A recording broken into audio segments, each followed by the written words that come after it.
Bonjour à tous, que le Seigneur soit loué, que le Seigneur soit béni. C'est encore une joie pour moi de me retrouver devant vous pour vous partager ce que le Seigneur a mis à mon cœur. Donc pour ce faire, nous allons aller dans le livre de Actes, Actes chapitre 20, le verset 17 au verset jusqu'au verset 38, mais on va sauter quelques versets puisque on a besoin de juste quelques-uns pour avoir notre thème de base. Amen. Donc, Acte chapitre 20, le verset 17 jusqu'à la fin. Cependant, de Milet, Paul envoya chercher à Éphèse les anciens de l'Église. Lorsqu'il fut arrivé vers lui, il leur dit: « Vous savez de quelle manière, depuis le premier jour où je suis entré en Asie, je me suis sans cesse conduit avec vous, servant le Seigneur en toute humilité, avec larmes et au milieu des épreuves que me suscitaient les embûches des Juifs. Vous savez que je n'ai rien caché de ce qui était utile et que je n'ai pas craint de vous prêcher et de vous enseigner publiquement et dans les maisons, annonçant aux Juifs et aux Grecs la repentance envers Dieu et la foi en notre Seigneur Jésus-Christ.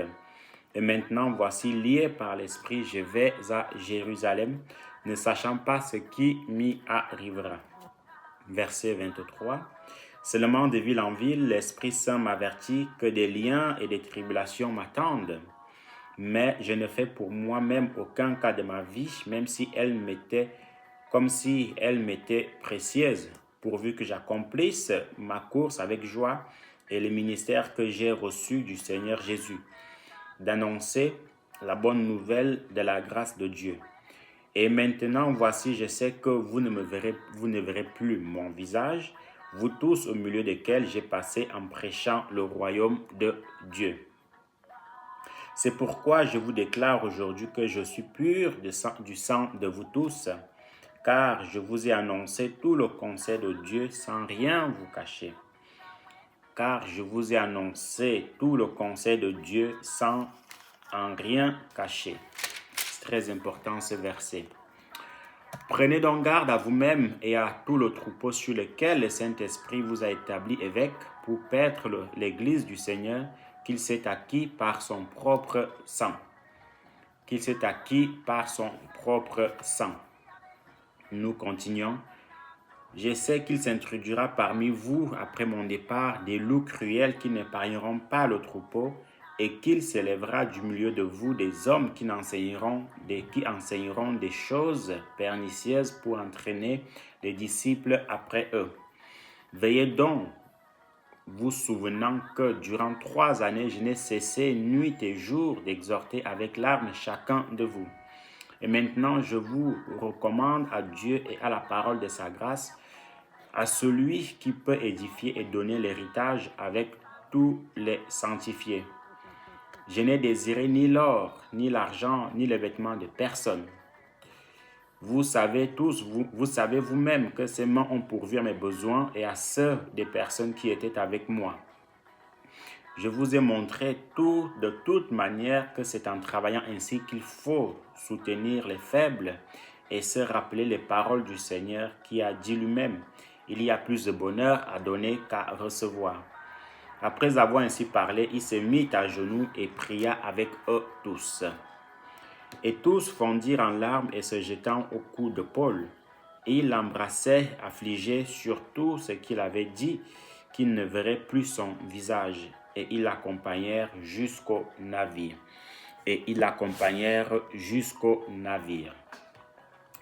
Amen. Donc, mon frère, ma soeur, voici une histoire qui est triste, il faut le dire ainsi, une histoire triste de l'apôtre Paul. Donc, l'apôtre Paul ici, en fait, qu'est-ce qui s'est passé? Il était vers la fin de son ministère. Voilà, vers la fin de son ministère, il devait partir à Jérusalem où il devait subir beaucoup de persécutions. Il devait aussi en fait aller à Malte, d'où il a pris ce fameux serpent à la main, ainsi de suite, ainsi de suite. Et après, il a atterri à Rome, dont on va parler tout à l'heure. Il a atterri à Rome, et puis il était en prison, ainsi de suite, ainsi de suite. Donc, mon frère, ma soeur, ici, l'apôtre Paul est en train de faire, si on peut le dire ainsi, ses adieux au peuple, aux chrétiens. Il est en train de dire au revoir à ce dont il a prêché pendant 3 ans. Il leur a dit, vous ne verrez plus mon visage. Vous ne verrez plus mon visage. C'est triste, hein? C'est triste, hein? Quand quelqu'un te dit, un prédicateur vous dit, vous ne verrez plus mon visage. Tout comme le Seigneur Jésus, quand il était à sa fin, les disciples ont commencé à pleurer, ont commencé à somnoler, tellement triste que l'apôtre Pierre a dit que non, Seigneur, tu ne mourras pas, tu dois rester. Mais le Seigneur lui a dit non, Pierre, laisse seulement faire ce qui doit être fait, tout simplement. Voyez-vous? Donc, mon frère, ma soeur, c'est un peu ça. Mais il y a des paroles que l'apôtre Paul a dites ici qui nous intéressent beaucoup plus, en fait. Des paroles qui nous intéressent beaucoup plus ici. L'apôtre Paul va avertir les Juifs ou les chrétiens en leur disant que je vous ai enseigné tout le conseil de Christ sans rien vous en cacher. Je vous ai enseigné tout le conseil de Christ sans rien vous cacher. Donc, en gros, il les a dit tout ce que la Bible dit de son temps. Il n'a rien caché. Il n'a pas dit que, bon, le péché là, je ne prêche pas sur le péché, donc on va mettre le péché de côté. Il n'a pas dit que, bon, l'argent là, non, il ne faut pas prêcher sur l'argent, je vais mettre l'argent de côté, non. S'il fallait prêcher sur l'argent, que ce soit en bon ou en mal, il a prêché. S'il fallait prêcher sur le péché, il a prêché. S'il fallait prêcher sur tout ce qu'il fallait prêcher, le royaume des cieux, il a prêché. Il dit que je ne vous ai rien caché. Et c'est ce qu'un véritable homme de Dieu doit faire. Il doit prêcher la parole de Dieu dans son ensemble. Que ça plaise ou pas, enfin que ça lui plaise premièrement lui-même ou pas, il doit prêcher. Que ça plaise aux chrétiens ou pas, il doit prêcher. Voyez-vous, il doit prêcher. C'est ça le véritable homme de Dieu. Pourquoi? Parce que si on se dit homme de Dieu, qu'on ne prêche pas sur ce qui nous dérange, ce qui dérange le peuple, devant le Seigneur va nous demander, mais fiston, je t'avais demandé de prêcher sur le péché, pourquoi n'as-tu pas prêché sur le péché? Je t'ai prêché sur l'argent, pourquoi n'as-tu pas prêché sur l'argent? Je t'ai prêché sur le royaume des cieux, pourquoi n'as-tu pas prêché? Qu'allons-nous répondre? Ça, c'est la question. Qu'allons-nous répondre par rapport à cela? Donc, nous devons prêcher sur tout ce que le Seigneur nous dit de prêcher. C'est très important. Je vous enseigne tout le conseil de Christ sans rien vous cacher.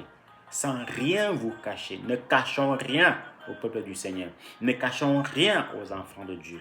Nous devons nous vider. Et à la fin, l'apôtre Paul a dit que je suis pur du sang de vous tous. Donc, en gros, je vous ai tout dit. Maintenant, je ne suis plus responsable de qui que ce soit. Je m'en vais maintenant. Et à la fin, il va dire à Timothée que j'ai combattu le bon combat, j'ai achevé la course, j'ai gardé la foi. Désormais, la couronne de justice m'est réservée non seulement à moi, mais à tous ceux qui ont reçu son avènement. Vous voyez un tout petit peu. On va voir ça tout à l'heure. Donc, il va dire, je suis pur du sang de vous tous. Je suis pur du sang de vous tous. Donc, je ne suis plus responsable de votre âme. Je ne suis plus responsable de ce qui se passera après. Je t'ai dit, je t'ai prêché sur le péché, tu sais c'est quoi le péché. Je t'ai prêché sur l'adultère, tu sais c'est quoi l'adultère. Je t'ai prêché sur l'infidélité, tu sais c'est quoi l'infidélité. Je t'ai prêché sur tout. Donc il n'y a plus d'excuses. Voyez-vous, il n'y a plus d'excuses. Il va encore leur dire aussi une parole importante. Je sais qu'après moi, il y aura des loups ravisseurs qui n'épargneront point le peuple du Seigneur. Ce qui veut dire quoi? Ce qui veut dire que l'apôtre Paul savait que après son départ, il va y avoir en fait ces loups cruels-là qui n'épargneront point le peuple du Seigneur. Il va y avoir ces faux ouvriers qui n'épargneront point le troupeau. Donc, en gros, ce sont ces gens-là qui viennent s'aimer livrés dans la parole de Dieu, qui viennent s'aimer, livrés dans la maison de Dieu. Ce sont ces gens-là, en fait, qui viennent enseigner des faussetés. Ce sont ces gens-là qui viennent enseigner des hérésies dans la maison du Seigneur. Précisément, ne pas se marier, précisément, ne pas manger tel aliment. Ce sont ces gens-là. Voyez-vous? Il a dit que je sais qu'après, il le sait, l'Esprit l'avertit que je sais qu'après mon départ, il y aura ces gens-là qui vont venir. Et nous voyons ces gens-là aujourd'hui, où il y a ces gens-là qui disent aux chrétiens d'aller manger de l'herbe, alors que Jésus-Christ n'a jamais dit de manger de l'herbe, ou ces faux ouvriers-là, en fait, disent que voilà, plus donne de l'argent, plus tu seras béni, ou les gens en fait se promènent avec des machines, des cartes bancaires dans l'église pour dire que voilà sont les offrandes. Tout ce monde-là. Ou d'autres disent en fait qu'avant de marier une femme, il faut d'abord la goûter, il faut d'abord avoir des actes sexuels, et où ces gens en fait viennent et promettent en fait du n'importe quoi dans la maison du Seigneur. Voyez-vous un peu. Donc ce sont ces gens-là dont l'apôtre Paul parlait. Ou d'autres en fait viennent faire de la magie dans l'église du Seigneur, viennent faire de la sorcellerie dans l'église du Seigneur. Et c'est de ça là que l'apôtre Paul parlait. Donc, mon frère, ma soeur, nous sommes avertis. L'apôtre Paul a dit ça. Donc, nous, on doit être éclairés par la parole du Seigneur. On doit être éclairés par la parole du Seigneur, voyez-vous. Il a dit, je sais, ils n'épargneront pas, il dit bien, ils n'épargneront pas. Voyez-vous, ils n'épargneront pas les brebis. Verset 29, « Je sais qu'il s'introduira parmi vous après mon départ, des loups cruels qui n'épargneront pas le troupeau. » Ils n'épargneront pas. Vous savez ce que ça veut dire épargner? Ça veut dire qu'il n'y aura aucune pitié. Il n'y aura aucune pitié. Donc, pour vous dévorer, ils vont dévorer. Pour tuer, ils vont tuer. Aucune pitié. Donc, en gros, pour faire simple, des agents de Satan en personne. Aucune compassion. C'est de ça qu'il s'agit, mon frère, ma soeur. C'est de ça que l'apôtre Paul parle. Donc, nous, on doit faire attention. Nous, on doit veiller à cela, mon frère. On doit veiller à cela, ma soeur. Et qui se lèvera, il dit même qui se lèvera parce qu'il y a une différence entre des gens qui vont s'introduire et des gens qui vont s'élever. C'est quoi la différence? Les gens qui s'introduisent, ça veut dire que ce sont des gens qui sont au dehors, donc ils viennent. Donc, on introduit quelque chose, ça veut dire qu'on fait entrer quelque chose. Donc, il y aura des faux ouvriers du dehors qui vont s'introduire pour enseigner des fausses doctrines. Maintenant, qui se lèveront de faux ouvriers, donc ça veut dire qu'ils étaient, ils étaient au milieu. Comme à peu près comme les Judas, comme ça là. Judas ne s'est pas introduit au milieu des apôtres, non. Il s'est élevé, parce que Judas était déjà là, parmi les apôtres. Mais il s'est élevé comme cela qui devait les livrer. Donc, parmi il y a des gens qui vont s'élever, c'est-à-dire quoi? C'est-à-dire que ils étaient là quand l'apôtre Paul prêchait sur le péché, il dénonçait des péchés. Ils étaient là quand l'apôtre Paul dénonçait toutes sortes de mal.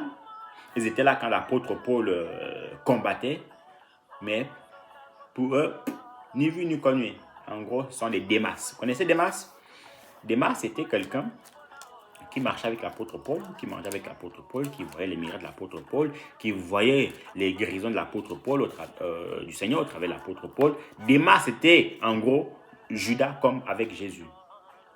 Mais ça n'a pas empêché à Démas de s'enfuir.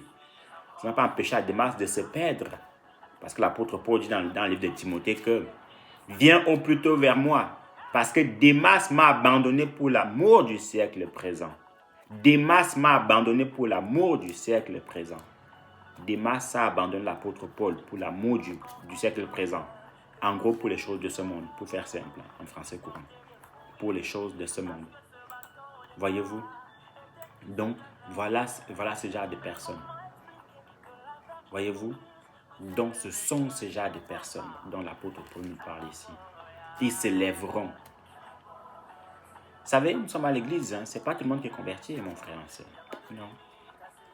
Il y en a qui sont là pour chercher leur intérêt, d'autres sont là pour chercher des femmes, d'autres sont là pour chercher des maris, d'autres sont là pour chercher, eux-mêmes ils savent ce qu'ils cherchent. Tout le monde n'est pas chrétien. Mais là, on n'est pas en train de dire qu'il faut soupçonner tout le monde, non. Nous, on va à l'église pour servir le Seigneur, pour faire l'œuvre du Seigneur, point. Le reste là, on laisse l'entraînement du Seigneur, on prie, on se concentre sur notre vie et on prie pour ces gens-là. Mais ce n'est pas tout le monde qui vient à l'église qui est forcément chrétien. C'est malheureux de le dire. Mais c'est ce que la Bible dit. Il y en a qui vont s'introduire, il y en a qui vont s'élever comme le blé et l'ivraie. Voyez-vous, les deux sont ensemble, mais ils grandissent. Donc nous devons faire attention. Et l'apôtre Paul va continuer à dire que veillez donc, vous souvenant que durant 3 années, je n'ai cessé nuit et jour d'exhorter avec larmes chacun d'entre vous. C'est très important ici de savoir quand il dit qu'avec larmes. Vous savez, quand Jésus-Christ est entré à Jérusalem, oui, c'est souvent une erreur que nous commettons en tant que prédicateurs. En fait, Jésus a pleuré 2 fois dans la Bible. Ouais. Il a pleuré 2 fois. La première fois, il a pleuré dans Jérusalem, dans le livre de Matthieu. Il va dire, Jérusalem, Jérusalem, qui tue les prophètes et qui lapide tous ceux qui te sont envoyés. Combien de fois j'ai voulu rassembler tes enfants comme une poule rassemble ses poussins et tu ne l'as point voulu. Voici ta maison te sera laissée déserte. Donc il va pleurer sur Jérusalem. Vous savez pourquoi il a pleuré sur Jérusalem?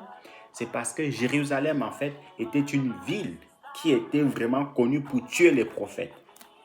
Très important. Il n'y a pas une ville dans la Bible où on a tué les hommes de Dieu que Jérusalem. C'est très important aussi de le savoir en tant qu'enfant de Dieu. Et c'est pour cela que Jésus n'est pas mort en Judée ou en Galilée, c'est à Jérusalem qu'il est parti mourir. Voyez-vous, dans le jardin de Gethsemane, Mont Golgotha, c'est là-bas.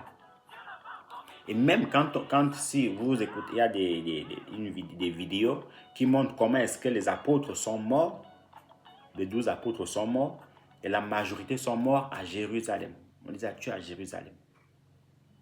Voyez-vous, on les a tués à Jérusalem. Très important de le savoir. Donc, Jérusalem, en fait, était une ville qui tuait les prophètes. Voilà pourquoi Jésus-Christ, en fait, a pleuré sur cette ville-là. Voilà pourquoi Jésus, en fait, a pleuré sur cette ville-là. Vous voyez un tout petit peu. Et la deuxième fois qu'il a pleuré, c'était dans le livre de Jean. Jean 35 là-bas. Jean 35, 37. À la mort de Lazare. Il dit que Jésus pleura. Donc, ça veut dire quoi? Ça veut dire quand un véritable homme de Dieu pleure. Merci Seigneur pour la pensée aussi. Le prophète, je crois que c'était le prophète Élisée. Il a pleuré sur un roi. Et le roi lui a dit, mais pourquoi tu pleures? C'est Omni. Oui. Omni a demandé à l'homme de Dieu, mais homme de Dieu, pourquoi tu pleures? Pourquoi tu pleures? Il a dit que bon, pourquoi je pleure? Mais je vais te dire pourquoi je pleure. Je pleure parce que quand je te vois, moi quand je te vois là, avec l'œil du prophète, avec l'esprit du prophète, quand je te vois là, je vois en toi quelqu'un qui va tuer, qui va faire beaucoup de mal. Je vois en toi quelqu'un qui va éventrer des femmes pour tirer des enfants.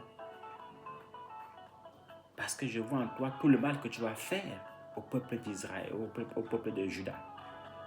Le futur a été étonné que, qu'est-ce qui s'est passé?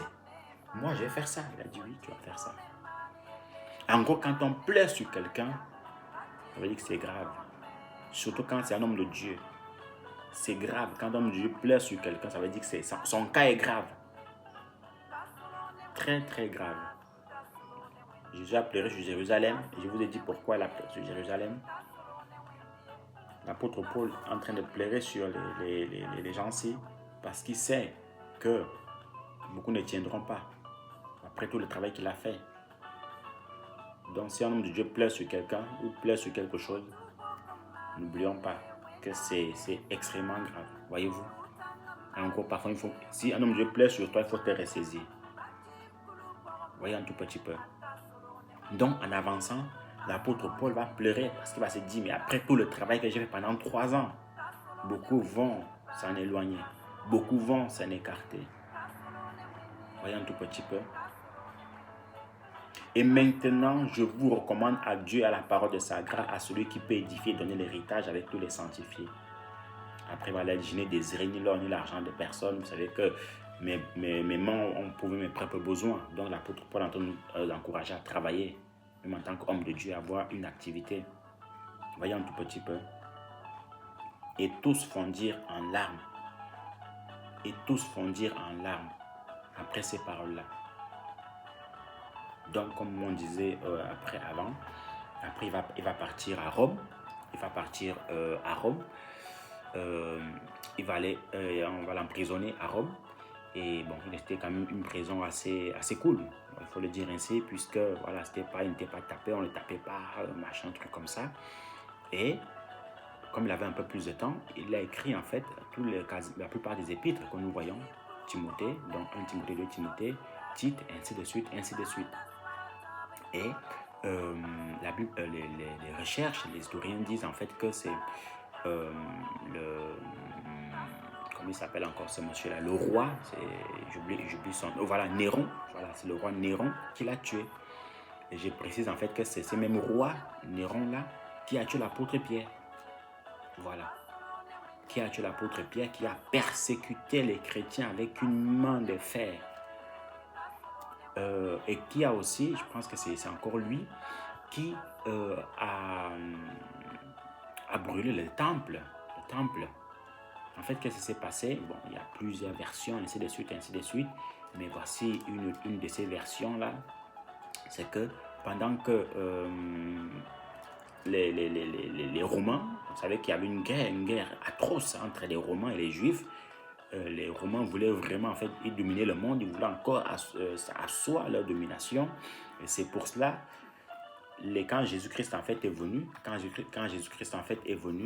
les Juifs pensaient que le Seigneur était venu pour les délivrer de la domination romaine physiquement.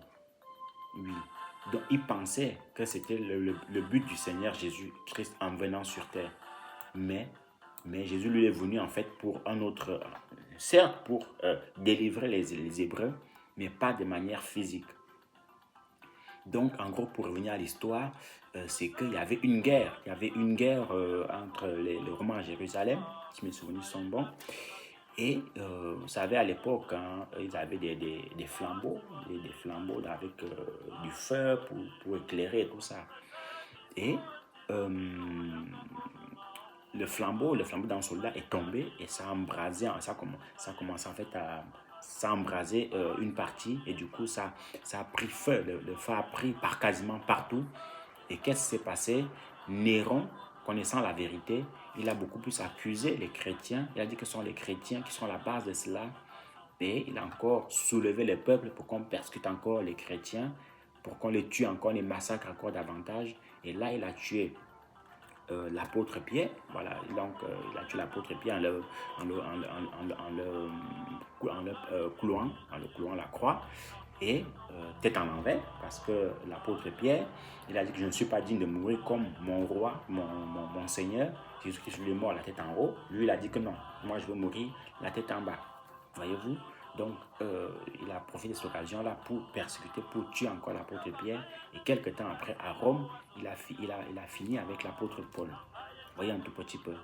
Donc, en gros, l'apôtre Paul, dans son voyage, comme on le disait, et c'est là qu'en fait qu'il a fini ses jours à Rome, dans la ville de Rome, donc en Italie là-bas. Que le Seigneur bénisse l'Italie, qui a aussi servi à beaucoup de choses dans la parole du Seigneur. Et puis voilà. Donc pour conclure, pour dire quoi? Pour dire que l'apôtre Paul ici, c'était comme un testament.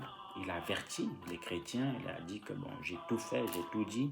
Maintenant, vous êtes responsable de vos âmes, vous êtes responsable de votre vie et que demain après demain, que personne ne vienne encore dire que je ne savais pas, que personne ne vienne encore dire que je n'étais pas au courant. Non, il avait tout enseigné, il a dit que je suis pur du sang de vous tous.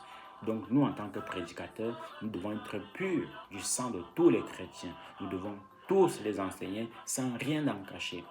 Dans la parole du Seigneur, dans la prédication du Seigneur, on ne dit pas ce qui nous arrange et on cache ce qui ne nous arrange pas. Non, on doit tout dire, que ça nous plaise ou pas. On doit tout dire au peuple du Seigneur. On ne doit rien cacher, voyez-vous. On ne doit rien cacher aux enfants de Dieu. Et un prédicateur qui ne cache rien, voilà le prédicateur que le Seigneur qualifie. Voilà le prédicateur sur lequel le Seigneur prend plaisir. Donc, que le Seigneur nous bénisse, que le Seigneur nous fortifie et on se dit à la prochaine. Bye bye.